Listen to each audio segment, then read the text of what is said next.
Assalamualaikum warahmatullahi wabarakatuh, Sobat SD Belajar. Jumpa lagi, kali ini akan belajar tentang teori perdagangan internasional, teori keunggulan komparatif. Sobat SD, teori keunggulan komparatif dikembangkan oleh David Ricardo. Ia mengkritik teori keunggulan absolut, seolah hanya bisa diterapkan oleh suatu negara yang bisa melakukan spesialisasi produksi barang atau jasa.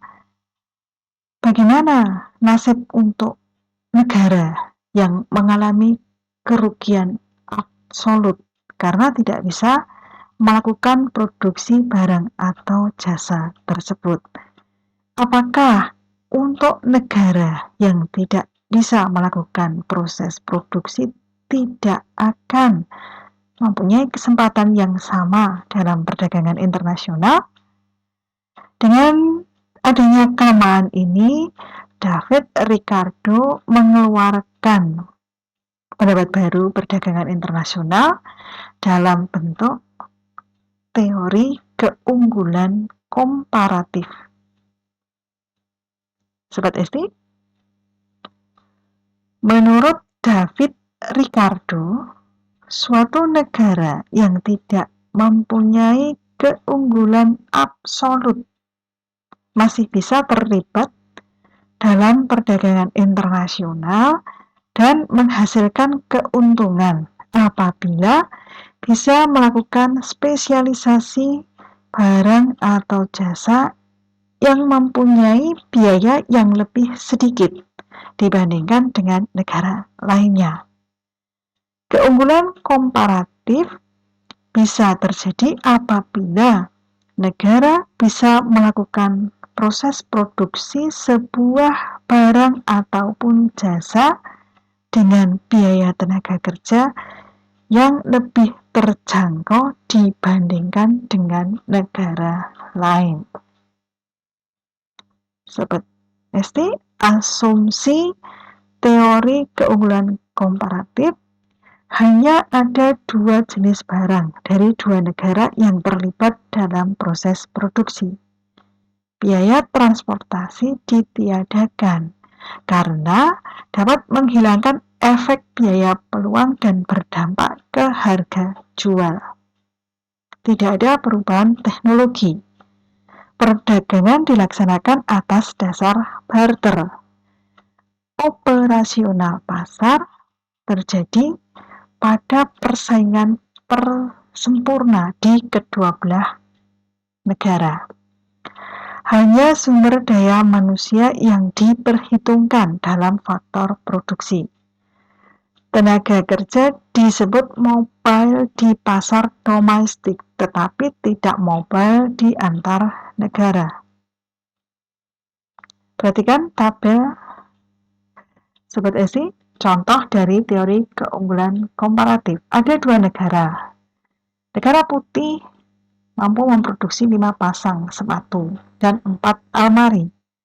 Negara merah memproduksi 6 sepatu dan 12 almari. Dari tabel ini, negara merah memiliki keunggulan mutlak dalam hal produksi sepatu maupun almari. Tetapi keuntungan tertingginya pada produksi almari. Negara putih memiliki kelemahan mutlak, tetapi kelemahan terkecilnya pada produksi sepatu. Sebaiknya negara merah spesialisasi almari, negara putih spesialisasi sepatu. Jika kedua negara mengadakan perdagangan, maka keduanya akan mendapatkan keuntungan. Keuntungan di negara merah 1 almari 6 banding 12, 0,5 sepatu.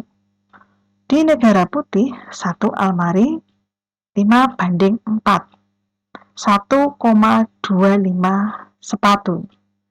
Jika kedua negara berdagang, maka negara merah akan mendapatkan keuntungan 1,25 dikurangi 0,5 sama dengan 0,75 sepatu. Misalnya negara merah menukar 100 almari, keuntungannya 0,75 dikalikan 100 sama dengan 75 sepatu. Seperti ini untuk negara putih, keuntungannya sepasang sepatu 4:5 sama dengan 0,8 almari.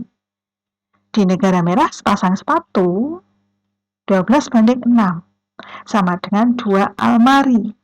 Jika kedua negara berdagang, maka negara putih mendapatkan keuntungan 2 dikurangi 0,8 sama dengan 1,2 almari. Misalnya negara putih menukar 100 pasang sepatu, keuntungannya 1,2 kali 100, 120 almari. Dari teori keunggulan absolut dan teori keunggulan komparatif, Sobat Esi, ada perbedaan. Teori keunggulan absolut lebih dahulu muncul dibandingkan dengan teori komparatif. Namun, teori keunggulan absolut memiliki kelemahan terkait dengan kondisi negara yang tidak memiliki keunggulan absolut sama sekali atas produk tertentu, tetapi mampu melakukan ekspor. Teori keunggulan komparatif menjadi pelengkap dan memperbaiki teori keunggulan absolut.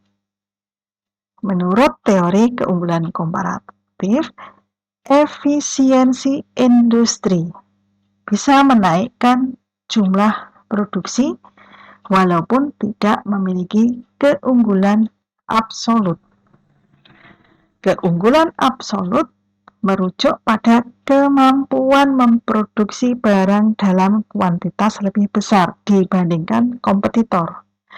Keunggulan komparatif merujuk pada kemampuan memproduksi barang dan jasa dengan pengeluaran lebih kecil, tetapi tidak harus dalam kuantitas yang lebih besar atau kualitas yang lebih baik. Sobat SD, ada kritik terhadap teori keunggulan komparatif. Proses produksi dan perdagangan belum tentu hanya melibatkan dua jenis barang dari dua negara. Kenyataannya, ekspor dan impor melibatkan banyak barang dan banyak negara. Perdagangan antar negara tidak mungkin diasumsikan tanpa biaya transportasi. Biaya transportasi berpengaruh ke harga jual, sehingga menghilangkan keunggulan yang sebelumnya hadir dari biaya peluang. Ada lebih banyak faktor produksi yang terlibat, tidak hanya tenaga kerja. Misalnya modal, sumber daya alam, dan kewirausahaan turut diperhitungkan. Modal dalam bentuk mesin dapat membuat produksi lebih cepat dan lebih menguntungkan. Di era globalisasi, tenaga kerja dapat berpindah ke negara lain dengan mudah untuk mencari kehidupan atau penghidupan yang lebih baik. Jika suatu negara terspesialisasi, pekerjanya relatif immobile. Saat suatu industri tutup, tenaga kerjanya akan berpindah ke sektor lain dengan mudah.